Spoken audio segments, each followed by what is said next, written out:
Hello guys, तो आज के लेक्चर में हम साइनोटिक स्पेल्स के बारे में डिस्कस करने वाले हैं गाइस। ये एक कंजेनाइटल जो हार्ट डिसीज़ होती है गाइस, उसी का एक पार्ट होता है जो हमें टेट्रोलॉजी ऑफ फैलेट में देखने को मिलता है। ठीक है। एंड गाइस, अगर आपको टेट्रोलॉजी ऑफ फैलेट की वीडियो चाहिए तो मेरे चैनल में जाके आप देख सकते हैं। तो आज हम साइनोटिक स्पेल के बारे में डिस्कस करेंगे, तो स्टार्ट करते हैं गाइस। एक ये इमरजेंसी होती है।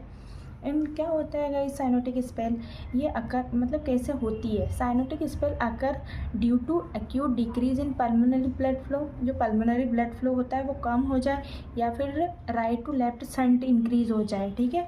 या फिर थर्ड कंडीशन हो सकती है कि सिस्टेमिक डीसेचुरेशन हो जाए। ठीक है। अब कैसे होती है गाइस, किसकी वजह से होती है, तो ड्यू टू इन्फेंडिबुलम स्पाज्म देखने को मिलता है। Secondary to the increase in circulatory catecholamines बढ़ जाते हैं। एंड ड्यूरिंग फीडिंग और क्राइंग, जब बेबी रोता है या फिर फीड करता है तो उस टाइम पे जो सर्कुलेटरी कैटेकोलामाइंस है ना, ये बढ़ जाते हैं। ठीक है, इंक्रीज हो जाते हैं। एंड एक्टिवेशन ऑफ जो मैकेनो रिसेप्टर होते हैं वो भी एक्टिवेशन हो जाता है इन द राइट वेंट्रिकल। ये राइट वेंट्रिकल के ड्यू टू किसकी वजह से होते हैं, तो डिक्रीज जो सिस्टमिक वीनस रिटर्न होता है, ये कम होने की वजह से राइट वेंट्रिकल एक्टिवेशन होता है। जो मैकेनिको रिसेप्टर होते हैं वो एक्टिवेशन हो जाते हैं। और जो लेफ्ट वेंट्रिकल होता है, ड्यू टू जो रीनल पल्मोनरी ब्लड फ्लो होता है वो कम हो जाता है। ठीक है, उसकी वजह से लेफ्ट वेंट्रिकल एक्टिवेशन के जो मैकेनिको रिसेप्टर्स होते हैं वो एक्टिवेट हो जाते हैं। ये क्या करते हैं, these are changes result in the peripheral vasodilatation करा देते हैं। ठीक है, जिसकी वजह से क्या होता है, fall in the systemic vascular resistance fail हो जाता है and producing increase right to left shunt हो जाता है। ठीक है, एंड सिस्टमिक डिसेचुरेशन हो जाता है। गाइस, ये सिस्टमिक जो साइनोटिक स्पेल होता है ये कॉमनली सीन बिलो 2 ईयर्स से जो नीचे के बच्चे होते हैं उनमें देखने को मिलता है। ठीक है, ऑनसेट स्पॉन्टेनियस होता है और अनप्रेडिक्टेबल होता है। ठीक है। अब गाइस, हम इसे मैनेज कैसे करेंगे, तो सबसे पहले इमीडिएट स्टेप क्या होती है, तो हमें चेक एयर पे चेक करना है। O2 अगर मतलब कोई भी दिक्कत हो रही हो तो उसमें हम ऑक्सीजन देते हैं, फेस मास्क दे देंगे। ठीक है। एंड नी चेस्ट पोजिशन में रखना है।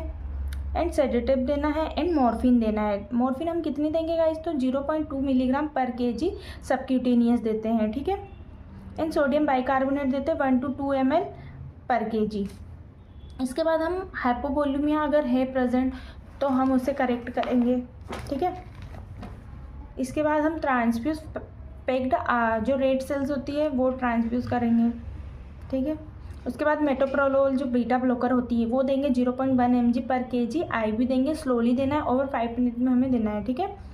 मॉनिटर करना है सेचुरेशन को, उसमें क्या क्या देखना है, हार्ट रेट देखना है, BP देखना है एंड हार्ट रेट बिलो 100 पर मिनट।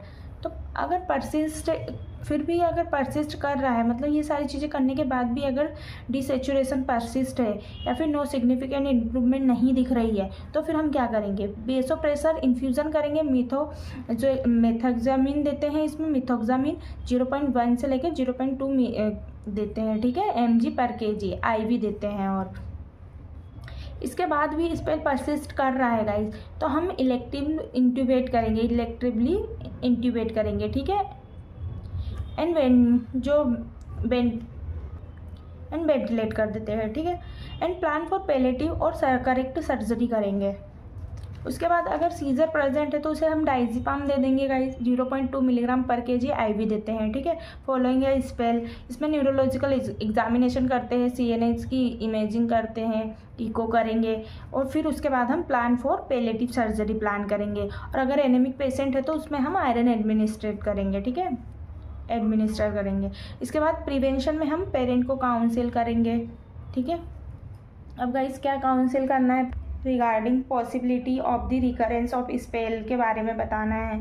एंड प्रेसिपिटेटिंग फैक्टर जैसे डिहाइड्रेशन, फीवर, पेन, इनके बारे में बताना और इनकरेज करना अर्ली सर्जिकल रिपेयर कराने के लिए। तो थैंक यू गाइस, अगर वीडियो पसंद आए तो प्लीज़ लाइक करें, सब्सक्राइब करें और शेयर करें।